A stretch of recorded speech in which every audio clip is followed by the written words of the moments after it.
Hello, everybody. It's Ed Rosenberg again, and this evening I am talking to CJ from Amazon Sellers Lawyers. CJ, once again, how you doing? Hey, I'm doing really, really great, Ed. Having a great day. Okay, thank you, CJ. So, retail arbitrage.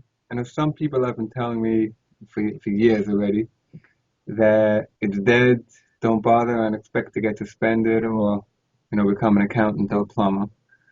And other people are saying that nothing's changed that dramatically. So, in your opinion, is retail arbitrage still a viable option for Amazon sellers? I think it absolutely is. I mean, listen, plumbing is absolutely never going away. It's been around since the Roman times. You're a plumber, you're safe. But if you're an Amazon retail arbitrager, I think you're also safe. There are always bumps in the road in every business. And I think what you need to do now is to prepare yourself to receive those inauthentic complaints. No one's putting you out of business, but you need to be prepared. When you're in the store and you're shopping for goods to resell on Amazon, you have to make sure you have great receipts, and you could even buttress those receipts or enforce those receipts by keeping really great records. Record exactly what you're buying. Take pictures of the boxes. Record the SKUs. You can add your own documents to the receipts that you're getting. So if that complaint should come 2, 3, 4, 6 months down the road, you are better prepared to defend yourself and to keep your account going and to keep your business alive. But I absolutely don't think it's dying. I don't think it's going anywhere. And I think that our sellers are going to continue to do great. They just have to be better business people, which is really what Amazon kind of demands of us. You have to be really good business people, which means keeping really great records that you can defend yourself in case you get called to the carpet. Okay, so let's say I walk into Macy's and it's Black Thursday or whatever it's called, and what do I do? And I see an item 80% off, they're only selling 50 of them. I can double my money. What do I do? Buy it. Buy it like you've been doing for years. But Macy's is a great example because their receipts generally suck. The receipts don't really identify the SKU or even the actual item. They might say like, a woman's shirt or woman's blouse. So what you need to do is immediately keep really great records. You can use your phone and take pictures. You can create your own form to fill out. You can create your own spreadsheet and document. You bought 50 shirts and here are the SKUs. Here are the pictures. This is the clothes on the rack.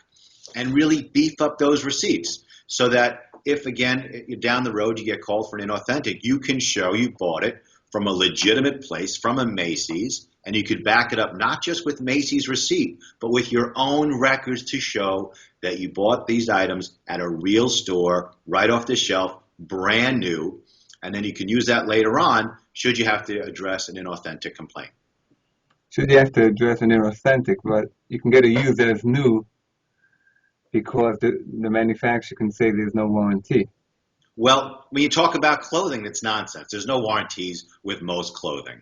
So you're pretty safe with that. Now, things like electronics, where there might be a warranty, or certain type of cosmetics or other soft goods, you can also have the same warranty. We argued on a particular case where our client was giving the same exact warranty as the supplement company. It was like 100% money back guarantee if you're not 100% satisfied. So what does our client do? They do the same exact thing. So that complaint then turns into nonsense because the customer who is receiving that supplement, for example, has the same exact warranty. It's the same product with the same trademark, with the same warranty, and it's a great shield should Amazon ding you or suspend your account. You just have to be better business people. Hope is not lost. Just like sellers became remarkably good at tracking their products and delivering them on time and packaging them in great ways, you can survive this also. You just have to be a better business person and have those records behind you so you can submit them if you need to. All right. Now, are there certain industries where even you will say I should stay away, or that doesn't make a difference as long as you're keeping records, it's fine doing retail arbitrage? I fight for sellers day in and day out all day long. So I hate to identify things where it's very problematic or maybe you want to start diversifying away from, but there certainly are.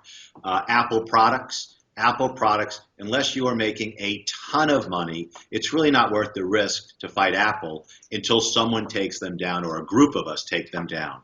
Other items you might want to shy away from or at least limit your exposure are things that can hurt people. Baby products where sometimes like teething rings, for example, could hurt a baby's gums, or there was a big stink about lithium batteries with old hovercrafts and that sort of thing. And again, I'm not saying you're dead in the water or you should stop.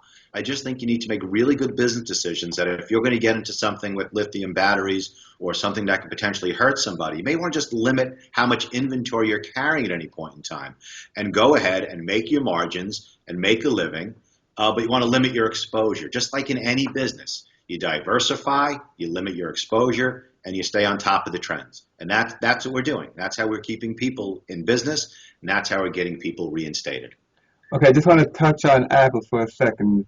There's no different. Getting a warning, getting a suspension for an infringement from Apple is basically another way of saying you're banned for life from Amazon. Is that correct? I hate throwing in the towel. Right now, until I think enough sellers link together and share the cost and take Apple on and make them show their cards, Apple, for the most part, is a product you may want to stay away from. Or again, just limit your exposure to it because they're not withdrawing their IP complaints. I believe that if we have enough people who stand up, and this is actually backed up by a former Amazonian, if we have enough sellers who link together, then I think we can take Apple down and get them to stop being such a trademark bully. But for now, I would suggest you limit your exposure or just don't engage in selling of Apple. It's just a very risky move. Okay, I had a seller online arbitrage, which basically means buying a deal which you saw on Slick Deals and selling it on Amazon. Is that exactly the same thing as retail arbitrage? Because you can't really take a picture of the item going into your bag. It's a little bit different. What's the situation with that? It's different, but I think you can back up your receipts in a similar fashion. I don't think you want to take a picture of the screen, but certainly when the products, if they're coming to you first and then you're either shipping them out yourself or sending them to FBA, you can certainly take pictures to show that they were brand new, unopened products. Also, I would never tell anyone or never even suggest that someone should make up fake receipts or false invoices, but you can keep your own records. Purchase new, pictures of the goods, unopened, spreadsheets, so that when you submit those documents, if you need be, to somebody in India, they're well organized and they have the air of authenticity to them. They have weight to them. You just have to do a better job of either getting your receipts together, getting your invoices together if you get suspended now, or preparing for that, later on. It's just another getting better at doing business. That's all it is. Right, you just got to be more organized. What's going on with the gated brands? First of all, who's getting that money? Who's getting it? Not me. I don't know. I don't know who's getting it. It feels like Amazon's getting more and more of our money, more and more of their fees, and this is just another fee. The story behind it is that Amazon is going to collect these fees, and they're going to use our money to harass ourselves and accuse, good sellers of selling bad products. That's the theory behind it. It's also thought to be, and again, I can't say for certain, it's thought to be a limiting factor in terms of how many different people are going to sell any particular product. There are certain brands that are being talked about. I was just at an event in Seattle, and there are certain brand names that are expected to come down or already came down. Hewlett-Packard, Nike, Under Armour was discussed, Apple, of course. But I think that Amazon is keeping the money. They're going to use it for whatever they deem fit, and it's going to go into this giant pot that they already have. But the story is they're going to use that to try and weed out counterfeiters, which generally, while there are counterfeiters, the vast majority of sellers are selling genuine products that they're getting through good distribution channels. I think it weeds out somebody who's retail arbitrage or somebody that's buying loose lots, like two of this, one of that, two of those. They want just real businesses getting direct from the manufacturer, also as distributors. And if that's the case, paying $1,000 for life sounds like a pretty good trade. No one said it's for life, by the way. And my understanding from clients who have received the proposal is that there's no promise how long that $1,000 or $1,500 is going to last. So theoretically, you could pay the money, and they can come back to you in a couple of months and say, hey, thank you very much, but now we're regating it, or kicking you out and you could reapply.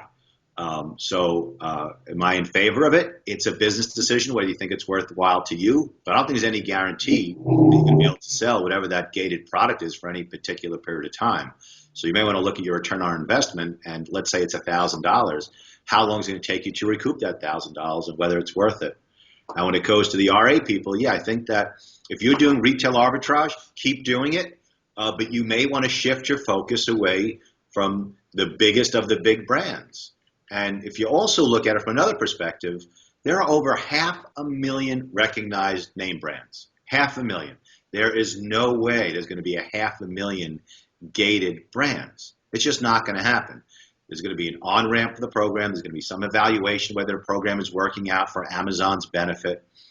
But I don't think there's any chance there's going to be every single brand is going to be gated going forward. I just can't see how it happens. How do they figure? Some companies they charge $500, some companies $5,000.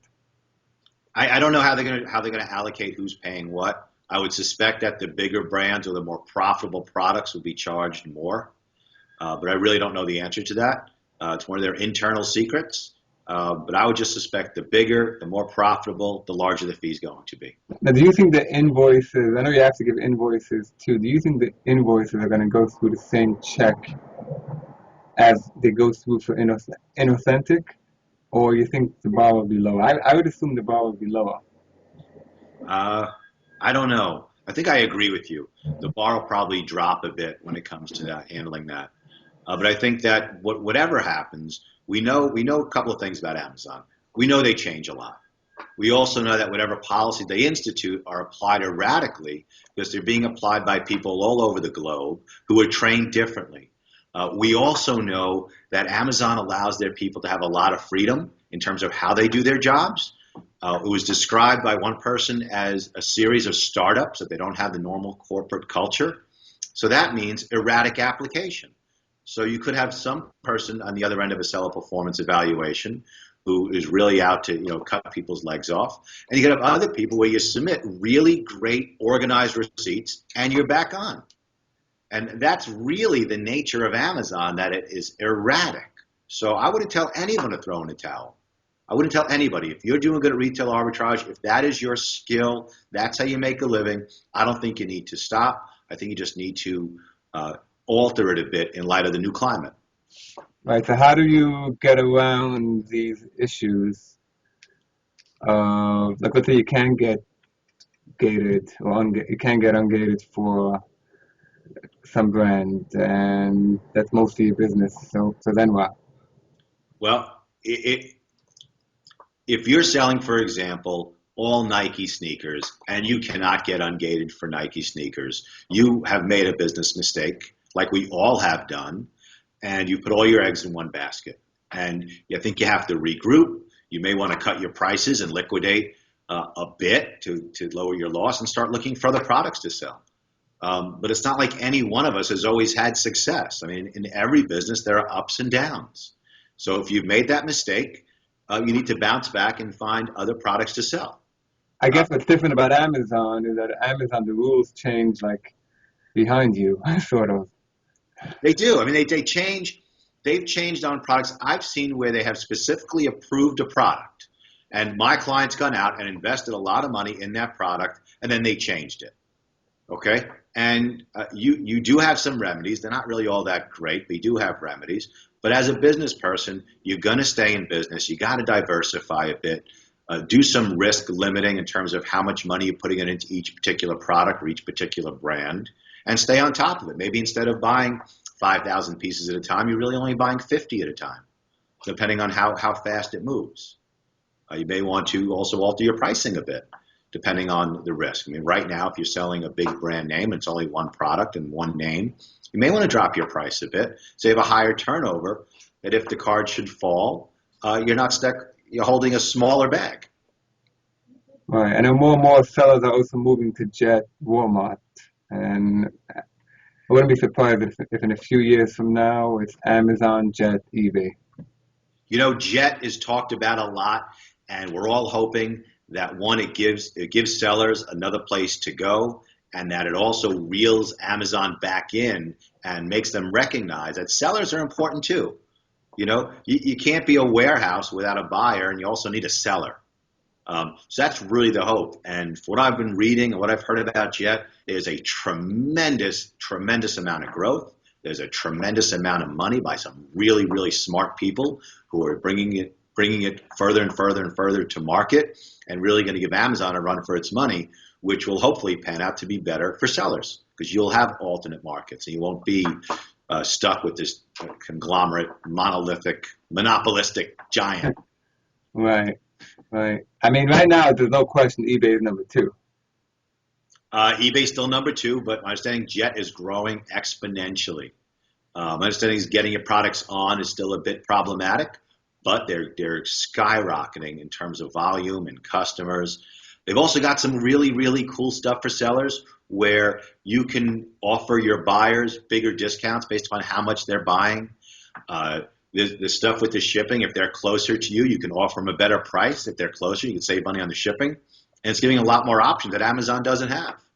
But when push comes to shove, as of right now, continue to sell on Amazon, diversify, don't get stuck with just one particular brand. And I think our sellers can do well. If you get a suspension notice, you don't have to freak out. You're not dead in the water. There's still business to be had. There's still ways of satisfying the people that are looking at it.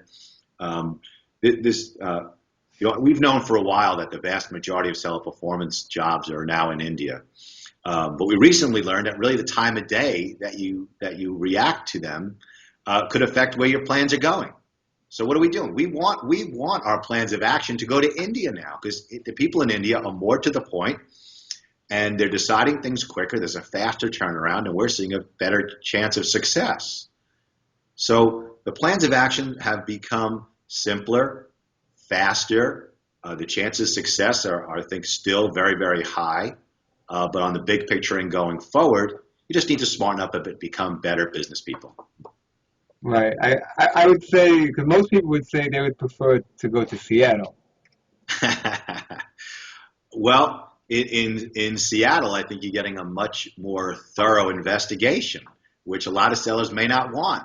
If you go into Seattle, you're back in the day of having an analysis of your account going back 6 months, 12 months. Mm-hmm. When you're dealing with India, you're getting just a question. We want better receipts. Give us tell us how this particular problem is not going to happen again. And I think it's better. And in reality is we have no choice anyway. They're not going to Seattle anymore. So your plans of action, you get suspended. It's being read by people in India. We are interviewing people from India every single week, so we know what they're looking for. And I think that is much better than this amorphous, self-diving, self-analysis where you basically have to flay yourself because you don't know what they're looking for. When it's coming in and out of India, you know what they're looking for. But ultimately, when they respond with whatever they're going to respond, you have no idea where it's coming from. You get a feel. You get a feel where it's coming from. Sometimes there's a name at the bottom where you can tell where it's coming from. Other times, just by the tenor of the email. If it's a general give more information, we tend to think it's coming from Seattle or Grand Forks or San Jose. But when it's very pointed, which the trend is, it's very, very pointed, what do they want now? Then we believe it's coming straight from India. You think begging ever helps? Having been married a long time, I think the answer is no. Well, I guess sometimes. No, I don't think begging helps. I think it doesn't help whether it's in Seattle or it's in India. You got people there who are doing their jobs, and they just want the information that they want. Would there be more of a human connection if it's someone in Seattle? Possibly, but then what offsets that is Seattle has a very, very high turnover of employees, where in India, the people in India really love their jobs. It's the best job, in that part of the world. Mm-hmm. So I don't think begging really is much use. Not a strategy, right? Not for getting reinstated. Maybe for other things. I don't know. Okay, CJ, I appreciate you coming on, and speak to you later. Thank you so much. All right. Thank you, Ed. Bye.